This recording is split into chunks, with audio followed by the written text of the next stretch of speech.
Vocês estão vendo aí, ó, um auditório lotado com mais de 500 pessoas aí de vários países do mundo. São pesquisadores, professores, profissionais de empresas que lidam com a biotecnologia, a tecnologia de vida aplicada à agricultura do Brasil e do mundo.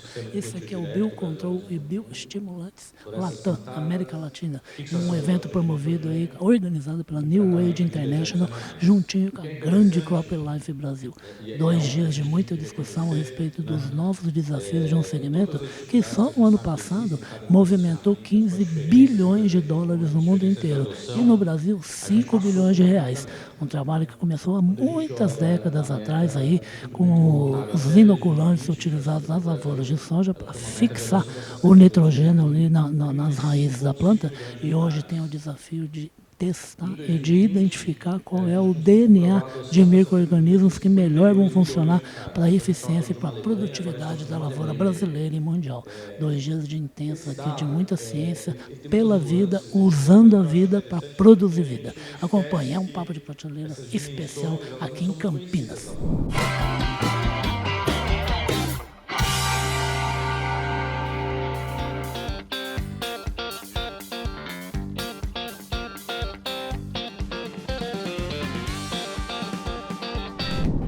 Biotecnologia a favor do aumento e de eficiência da fazenda brasileira e também de cuidar muito bem do meio ambiente. A gente está aqui em Campinas, um encontro super bacana, um encontro que reúne profissionais da América Latina inteira, um encontro que discute aí soluções tecnológicas aí para o campo e quais são os desafios desse segmento, que é muito bacana porque melhora o resultado de produção da fazenda e ainda por cima, utilizando elementos da natureza, consegue respeitar demais, além de sustentabilidade financeira, com o aumento de produção, sustentabilidade também ambiental. Aliás, por falar em que tudo precisa girar em torno de uma palavra que se chama lucro, porque é um negócio, precisa ter lucro, não só cuidar do meio ambiente. Eu estou aqui ao lado para falar com o Arthur Gomes, ele que é o diretor da Super Crop Life Brasil. Prazer recebê-lo aqui e bater um papo no Papo Prateleira, tá? Tudo bom, prazer, é uma satisfação estar aqui com você. Acho que é um evento muito bacana aqui que reúne a nata dos biológicos aqui no Brasil, né? De fato, né, quando a gente fala de sustentabilidade, a gente fala aqui no Brasil de Plano ABC. Né? Ele inclusive reforçou essa ideia num momento que ele estava fazendo a palestra ali na manhã do primeiro dia do evento. A gente fala de Plano ABC, né? Então a gente fala de Plano ABC+, hoje, que é o plano para 2020, 2030. E a grande novidade, né, dentre algumas novidades, mas acho que a grande novidade, principalmente aqui nesse contexto, é que o Plano ABC+, trouxe bioinsumos como uma solução de clima. Veio na bagagem. Veio na bagagem. Então, assim, adotar bioinsumos reconhecidamente hoje é um passo em direção a uma jornada de uma agricultura de menor emissão, né? Uma agricultura mais adaptada às mudanças do clima, uma agricultura né, que a gente chama de agricultura Smart Climate Agriculture, né? E também fixação, né? E também fixação. Então, quando a gente pensa, né, e a Crop Life ela representa aí 4 setores que se integram, né, para garantir solução contra pragas, doenças, aumento de produtividade, é disso que a gente está falando. Né? Precisa produzir alimento, né? Precisa produzir alimento. Então, assim, precisa de lucro, né? E quanto mais o agricultor produz numa mesma área, melhor para o meio ambiente, melhor para o bolso dele, né? Claro. E melhor para quem precisa desses produtos no final, que é o consumidor, enfim, alimento, ração. Então, de fato, quando a gente pensa aí, biológicos hoje, não é só biológicos, é químicos, é biotecnologia, é melhoramento da semente, né? Toda a tecnologia que está embarcada nesse contexto.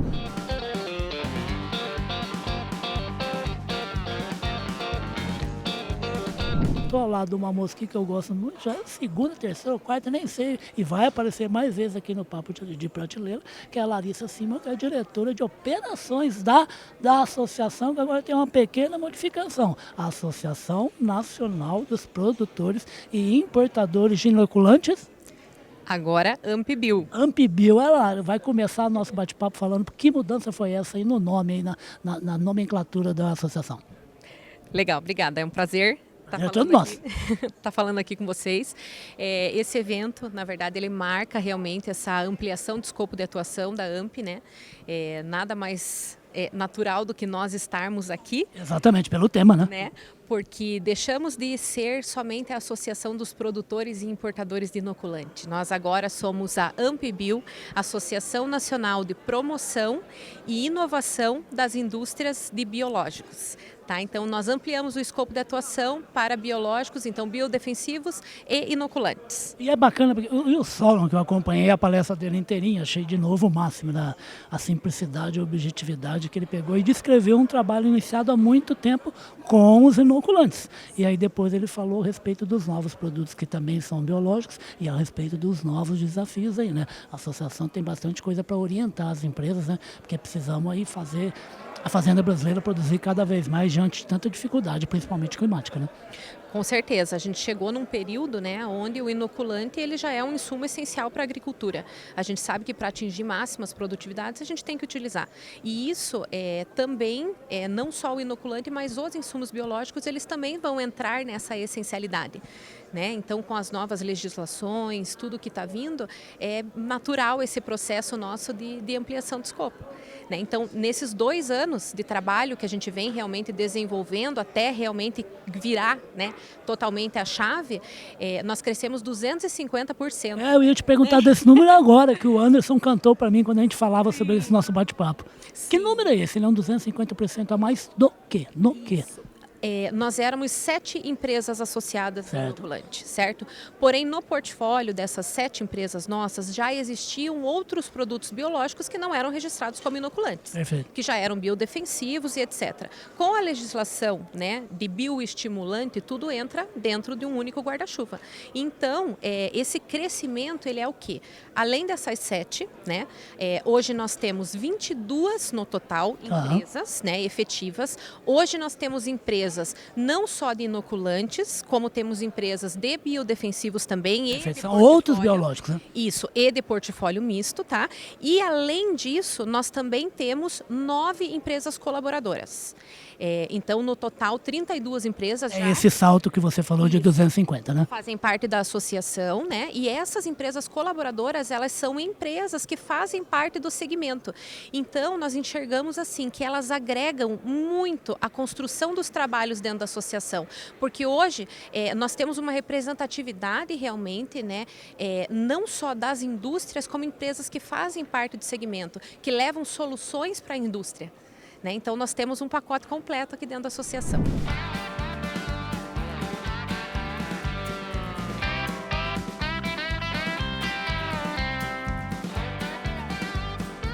Eu estou aqui para falar com uma turma que faz parte há muito tempo de produção de alimento, viu? E é responsável, inclusive, por pôr comida na boca de milhões e milhões de pessoas no mundo. Eu estou falando da AENDA, que é a Associação Nacional das Empresas de Produtos Fitossanitários. E eu peguei aqui, conheci, e falei, o que faz a AENDA? Eu falei, não, então vamos falar para todo mundo o que faz a AENDA, que já é conhecida. Para mim é que é uma novidade. Eu estou aqui com o Luiz Carlos Ribeiro, ele que é o diretor executivo da AENDA. Luiz Carlos, em primeiro lugar, bem-vindo ao Papo Prateleira, tá? Eu que agradeço a oportunidade de estar conversando com vocês. Né? Esse evento aqui muito interessante, voltado demais, né? A sustentabilidade em produtos biológicos, bioestimulantes e tudo mais. E a AENDA é aquilo, né? A AENDA... Desenha para mim um pouquinho, principalmente para mim, né? Que já é conhecido, ele estava me explicando, mas para mim é uma novidade. Mas vamos reforçar para o pessoal saber desse trabalho importante que é feito.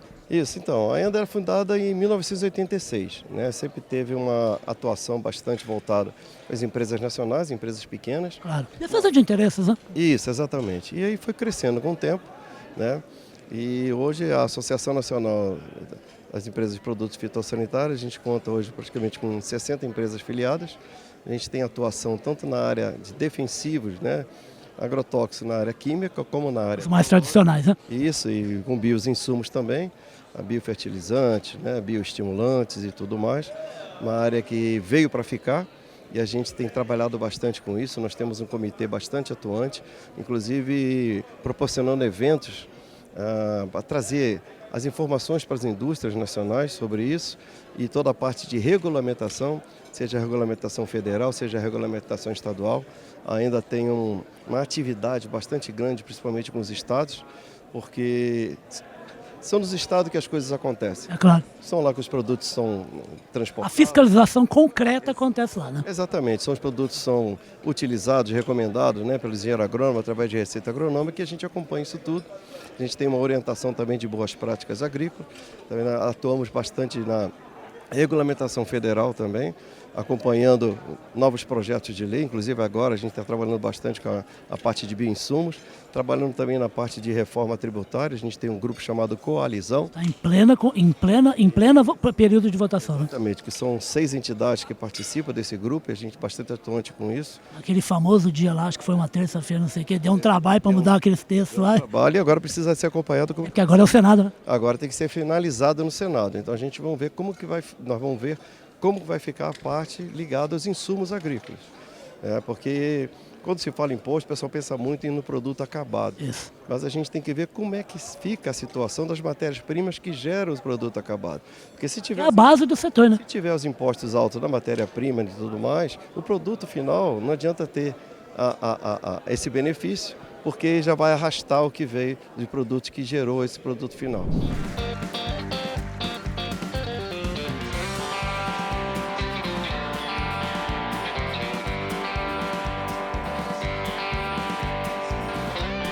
Eu estou aqui com o Ricardo Dias, que está no encontro aqui em Campinas, esse encontro super bacana, a gente já fala sobre ele. Ricardo, prazer aqui em receber um Papo Prateleira, tá? Prazer é nosso. Fala uma coisa, que esse negócio de algo extrato veio para ficar no mundo inteiro.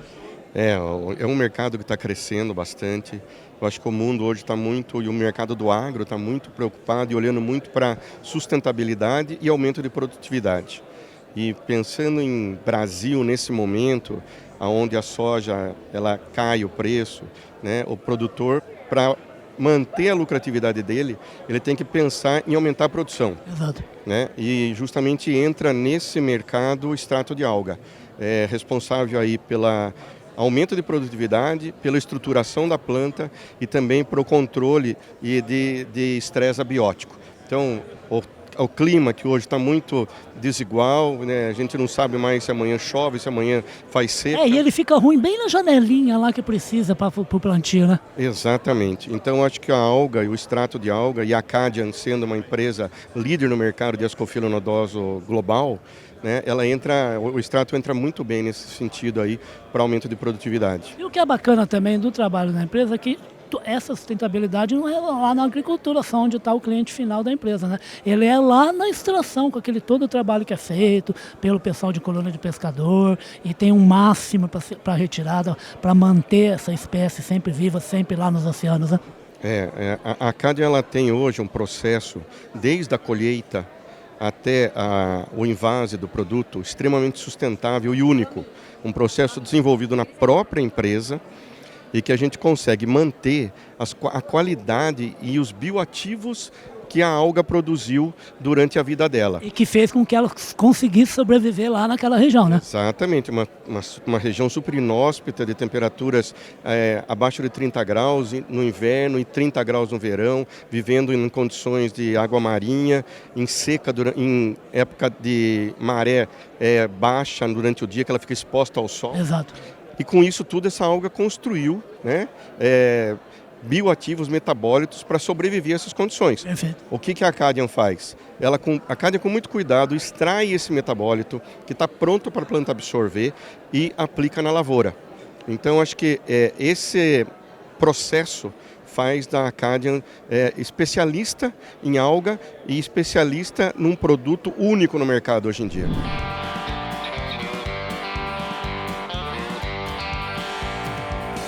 Eu estou aqui com o Solon Araújo, ele que é fundador e hoje conselheiro da Associação Nacional dos Produtores e Importadores de Inoculantes. Seu Solon, gostei demais da sua palestra ali, queria saber que coisa é essa de desafio agora, nos biológicos, de avançar aí sobre as estruturas GNA de micro-organismos para descobrir direito como é que eles funcionam diante de cada desafio que o agro pode avançar. Correto.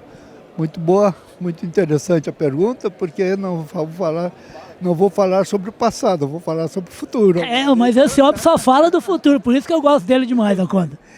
Nós estamos numa mudança, não de ser mudança de era, mas uma evolução, em que nós partimos dos conceitos da microbiologia tradicional, aquelas que a gente vem praticando há mais de um século, com grande eficiência, não é coisa ultrapassada não, mas existem coisas novas agora que tem que entrar no radar, que já estão no radar das empresas, porque hoje a gente consegue trabalhar não simplesmente prospectando o que existe na natureza. Existem bilhões de micro-organismos diferentes. Então, se a gente vai prospectar pelas técnicas tradicionais, é um trabalho enorme, é muito tempo de trabalho no laboratório. E hoje nós temos essas técnicas de DNA, em que a pessoa identifica, o profissional identifica os genes que serão interessantes antes de cultivar aquela bactéria. Perfeito. Naquelas em que se encontrou o gene que nós estamos procurando, por exemplo, eu quero outra bactéria que fixe nitrogênio. Certo. Vou ver se tem o gene de fixação de nitrogênio, então eu já vou pensar aquela bactéria e vou trabalhar com ela, já conhecendo. Então é tudo muito mais rápido e muito mais seguro, porque nós temos dentro da bactéria todos os dados que necessitamos para saber o que ela faz e podemos mexer um pouquinho ali para ela fazer mais do que já está fazendo. Está falando de edição genética mesmo. Edição genética. Aí a gente pode trabalhar com um gene, tirar um gene, silenciar um gene, enfim, transformar naquilo que nós queremos, sem que venha a ser um produto geneticamente modificado. Quando não é é modificado, mas é transgênico. Não é um segundo, terceiro organismo, né? Não, é o mesmo organismo em que simplesmente foi feita uma adaptaçãozinha ali para aquilo que nós queremos. A ciência hoje tem ferramentas extraordinárias para fazer isso e está abrindo um horizonte muito grande. Porque de repente nós podemos ter bactérias com poder de produção daquilo que nós queremos muito maior do que as que nós temos hoje.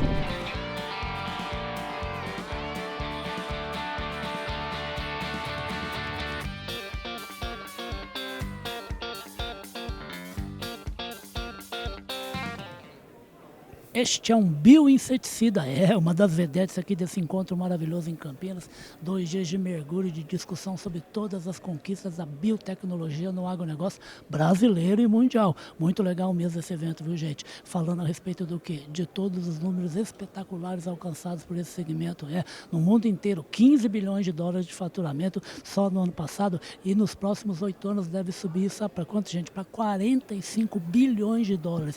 E fique sabendo que 21% desse resultado é obtido aqui, só pelo Brasil. Só o Brasil é responsável por isso, né? E aqui a coisa cresce cada vez mais. 12% de toda a área já que é plantada e colhida aqui no Brasil usa produto biológico. Gente, é um crescimento que não acaba mais e vai crescer muito mais. Sabe por quê? Porque é sustentabilidade e é também resultado, lucro, mais eficiência na lavoura do sujeito, do produtor rural. Entenda uma coisa, gente, a diversidade climática a gente vai continuar enfrentando. Por isso mesmo é que a gente tem que conseguir o máximo de resultado em cada planta que você joga semente lá na terra, que só assim a gente vai produzir mais, mesmo com a diversidade, e vai pôr mais dinheiro no bolso, vai alimentar o mundo inteiro e vai cuidar muito bem do campo, do meio ambiente, da fazenda. Papo de Prateleira volta de qualquer outro evento, e a gente tem evento bom chegando rapidinho, vocês vão ver só, do agronegócio brasileiro. Até!